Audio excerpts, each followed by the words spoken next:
Bonsoir, le flash des informations pour ce lundi 6 juillet.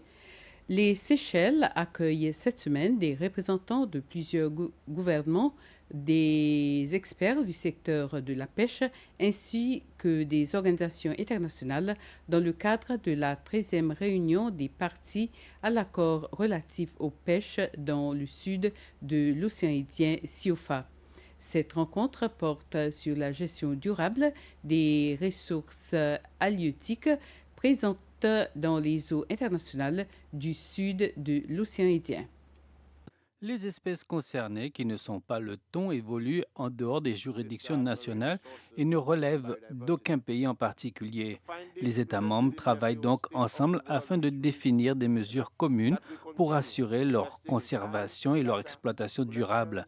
Les discussions visent notamment à renforcer la coopération régionale, à améliorer la gestion des stocks de poissons et à garantir que ces ressources marines puissent continuer à bénéficier aux générations futures. Le ministre de l'économie bleue, de l'agriculture et des pêches, Wallace Cosgrove, a rappelé le rôle important des Seychelles d'œuvrer envers une pêche durable pour les prochaines générations.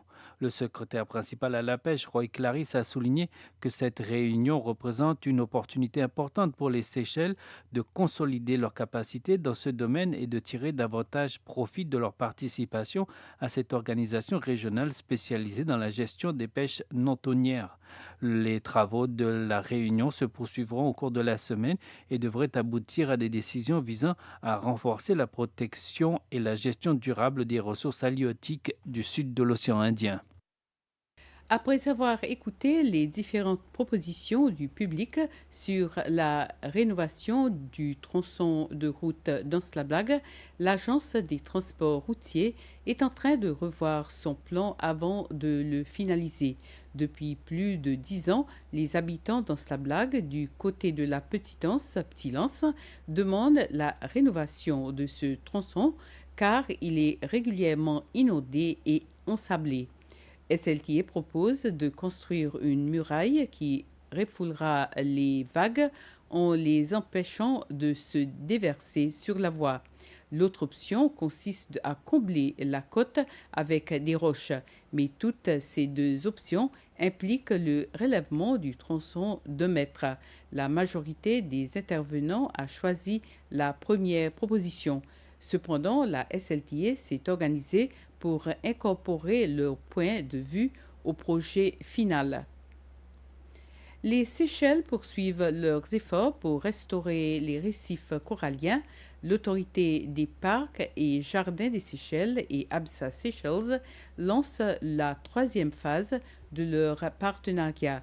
Des bénévoles fixent entre 1200 à 1400 fragments de corail sur des nasses de pêche recyclées. Ces structures seront ensuite immergées sur des récifs endommagés afin de favoriser leur régénération.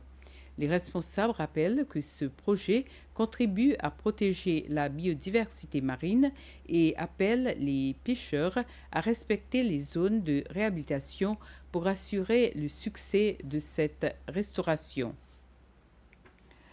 À l'Assemblée nationale demain, plusieurs questions seront adressées aux membres du gouvernement.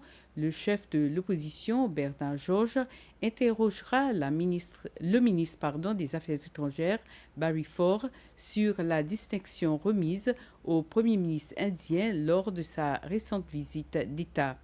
La ministre des Transports, Véronique Laporte, répondra à des questions sur les vols directs entre les Seychelles, Paris et Rome, ainsi que sur leurs performances financières.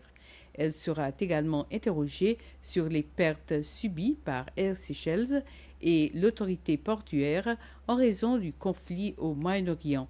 Enfin, le député d'Anse-Étoile, Georges Romain, demandera des explications concernant le véhicule de marque Horus utilisé pour transporter le président au stade le 28 juin. Ainsi termine ce flash. Merci de l'avoir suivi. Bonne soirée.